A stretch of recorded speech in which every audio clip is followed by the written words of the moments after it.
What's up, Rivalers, and welcome to the Ultimate Moon Knight Guide. Moon Knight is an insanely fun duelist that can take out large groups of enemies in the blink of an eye. In this guide, I'll be covering Moon Knight's combos, playstyles, advanced tips, and more. So whether you're a complete beginner or a high-ranking player, this video is for you. Moon Knight is a ranged DPS that can soar over the battlefield, and he actually prefers it when the odds are stacked against him and he's outnumbered. His kit is quite simple. His left click throws multiple bouncing moon blades. His right click is a heavier single shot that also bounces. His E places an Ankh, which is a piece of equipment that lets all of your projectiles bounce off and between it. He has a grappling hook, he can glide, and his ultimate summons giant claws from the sky, which devastates a large area of your choosing. Now let's go over each ability and teach you how to efficiently utilize each one.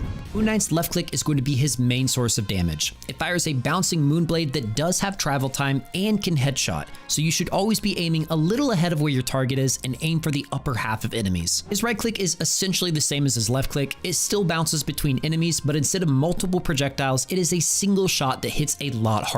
You should be using your right click every time it's off cooldown, but also be putting a little more effort into making sure it lands. Because it's a single shot that bounces, missing it entirely loses you out on a lot of damage. His E is his Ankh, and this is the most important part of playing Moon Knight. Placing an Ankh allows you to fire your left and right clicks at the Ankh instead of enemies, and it essentially turns on auto aim. Any enemy within this circle is going to get absolutely shredded by whatever you shoot at your Ankh. These Ankhs also pull enemies towards the center, so it is a great disruption and CC tool for clumping enemies up before unleashing your barrage of projectiles. Placing an Ankh in the middle of a team and then left and right clicking absolutely shreds them before they even know what happened. The Ankhs have so much value. You can use it to take out clumped enemies, turn auto aim on for mobile characters, you can use it to shoot around corners and KO enemies you can't even see, use it to land shots behind shield characters, which is normally impossible for duelists, and you can even place it at your feet to quickly take out mobile assassins trying to dive you. Now, these Ankhs do have travel time, just like your left and right click. So what you can do is throw an Ankh, and before it's even landed, pre-fire your left and right click, so that right when the Ankh lands, you've got a ton of projectiles that goes off immediately. This is a great way to pick off specific targets like healers before they even know what's hitting them or where they're getting hit from. This tech also removes the counterplay of the enemy team just destroying your Ankh, because it can't be destroyed until it's landed. So just rapidly press E, left click, right click, and you will get off a ton of damage before anyone has a chance to react. You can have up to 2 Ankhs on the map at a time, but placing one does have a lengthy cooldown, so you definitely want to be smart and strategic about how you use your Ankh. Moon Knight's F ability is his grappling hook. This thing is great for moving you around the map, helping you once again gain high ground and get a better angle for DPSing. Now, there are a few different ways to use the grappling hook depending on the angle you shoot it at. If you shoot it above you, you'll of course be launched forward and up. You can also shoot it directly at your feet to get the most height out of your grapple. It gives you a nice little super jump that you can quickly get away from danger even if there's nothing around to grapple to. But it is a little slow, it's a little clunky, and it removes your ability to dish out damage while using it.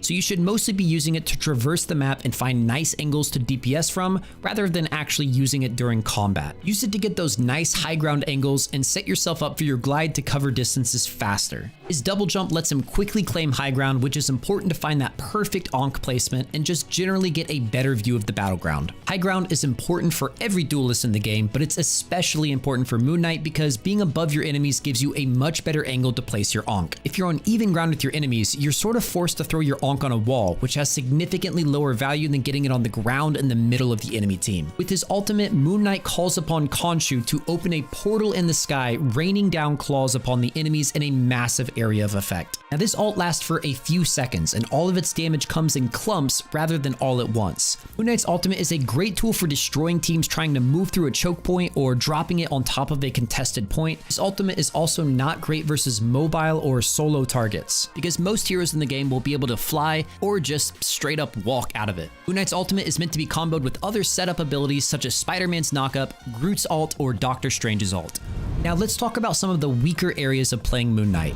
First of all, Moon Knight is not good at taking out flyers. This is because both of his projectiles have travel time, so it can be difficult to read the movements of flyers and lead your shots correctly. He can also really struggle against shield, wall, and equipment characters because, again, your projectiles don't bounce off these things. Moon Knight also has very little horizontal mobility to reposition with. He has no dashes, so divers like Spider-Man, Iron Fist, and Black Panther take him out too quickly for Moon Knight to respond to. The best thing you can do is, if you know you're going to get targeted by these heroes, try and hold your Ankh to place at your feet and spam your projectiles before they land the final blow. If assassins catch you without your Ankh, you're probably done for, but try double jumping again and doing some evasive maneuvers with your glide. His ultimate is also very easy to miss or get dodged, making it much more difficult for Moon Knight's ult to rack up KOs compared to other duelists. Always try to hold your ultimate to combo it off of your teammates' abilities or place it in choke points and on objectives that enemies are trying to contest. Now let's talk about some of the strengths of picking Moon Knight. Moon Knight's biggest strength lies in his ability to turn on auto aim with his Ankh and the sheer amount of value you get from bouncing your shots off enemies. Your Ankh lets you outrange characters you have no right outranging, it lets you snipe key targets in less than a second, and it even lets you outburst assassins trying to jump you. His damage is extremely reliable compared to someone like Hawkeye and Black Widow, who is either landing headshots and finding picks or not doing much of anything. So you should always be saving your Ankh to use on squishy and single target characters, pretty much guaranteeing a KO if you land your combo, as well as keeping it for enemy dive heroes as a way to protect yourself from the dive. You should avoid using your Ankh on tanks because it really won't do enough damage to justify it, and most tanks can easily destroy the Ankh.